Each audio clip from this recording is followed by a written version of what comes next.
Good afternoon. My name is Jennifer Carolyn, and I am an RN certified in hospice and palliative care. The following is my Module 8 assignment for Essentials of Nursing Research, educating clinical staff and disseminating outcomes, self-reflection. Objectives. By the end of this presentation, the unit staff will be able to recognize the benefits of quantitative research in hospice practice, understand the importance of qualitative research in management of terminal delirium, detail the processes of implementing change based on evidence-based practice, describe the plan for the patient's family's involvement in implementing change in practice, indicate how the change in practice will be evaluated for outcome improvements, and identify ethical considerations in implementing change in practice. Strategic plan outline. Plant the seed of future change, providing emails containing positive outcomes of quantitative research in management of terminal delirium. Create an environment with eagerness for change. Post quotes of positive outcomes from family members taken from qualitative research in the staff break and locker rooms. At the monthly staff meeting, communicate the plan for implementing change and respond to concerns. Choose a team leader who works well with all staff. Adopt a team approach for implementing the change. Identify champions on the unit to organize the steps for change. And empower all clinical staff to question the changes. Strategic plan outline. Provide time away from bedside care for nurses to be educated on the new evidence-based practice for the management of terminal delirium. Involve providers in educating the nursing staff to foster the team approach to change.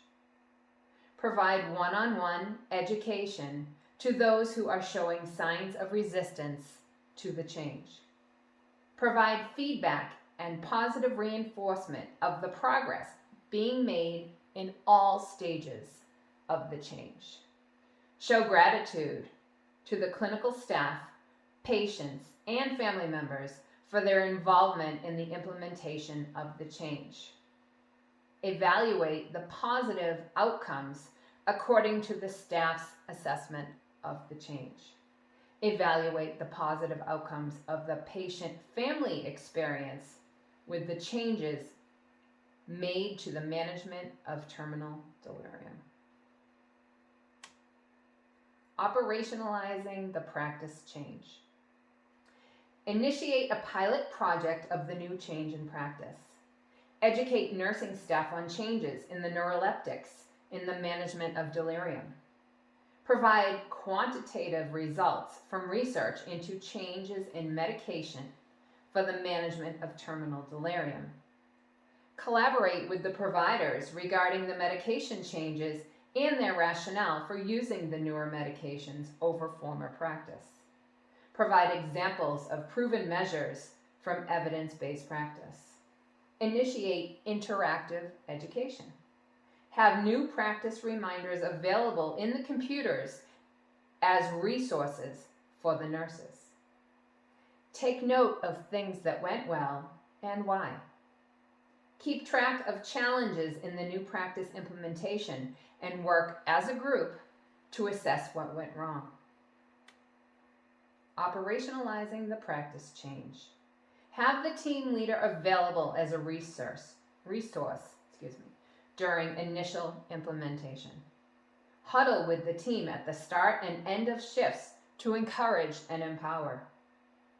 Send emails to the team daily to continue communication. Celebrate the changes in practice that ensure a patient's comfortable death.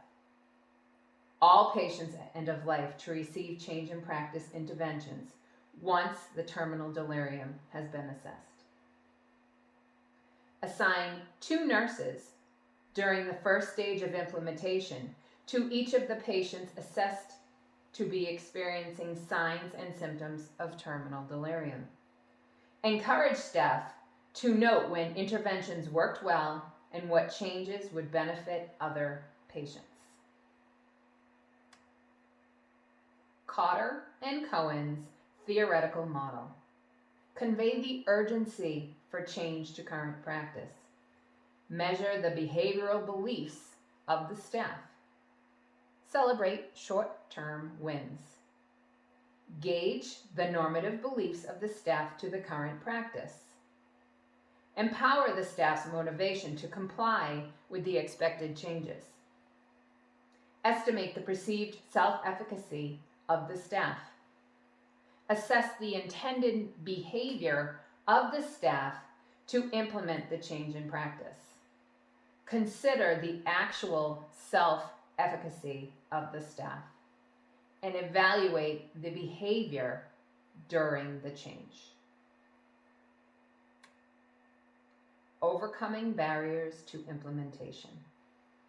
The evaluation of continuing nursing education is an essential part of refining the quality of educational activities. Evaluation is sometimes restricted to fulfillment within the activity and whether learning took place. Participant satisfaction with the learning. Recognize the importance of refocusing education on patient outcomes. Capture the learner's intent to change practice. Focus on their professed expected benefits to patient care resulting from the education. Recognize that having a better understanding of illness helps to assist the patient in a more clinically appropriate way. Sources of internal evidence used to demonstrate improvement in outcomes. Bereavement surveys, staff surveys, staff engagement, quality improvement project to teach staff to prepare the room to provide a calming effect. Biannual e-learning modules for new practice re-education. One-on-one assessment with the patient's family at the bedside. Initiatives at the end of the first stage of practice implementation to improve patient outcomes. Assessment of the efficacy of medical versus non-medical interventions. Evaluation methods. Review the evidence. Analyze the gap between evidence-based and traditional practices. Analyze the outcomes of the new non-medical interventions on the management of terminal delirium. Evaluate the efficacy of utilizing the new medications. Were multiple doses of PRN medication needed to decrease the signs and symptoms of terminal delirium? Provide the staff with an email form to evaluate their experiences with the new practice. Evaluate the family's increase or decrease in distress due to the changes in practice. Ethical considerations. Will the change allow for a good death? Is the patient mentally aware changes are being made in the practice of care? Will the comfort of the patient be undermined by the change in practice? Will the family be distressed by the changes in management of the patient's terminal delirium? Will the terminal delirium be easily recognized and assessed with the new practice? Will the team dynamics change due to a split in acceptance and hesitancy to change? Will the nurses be able to combine their old practice with the new practice and still achieve positive patient outcomes?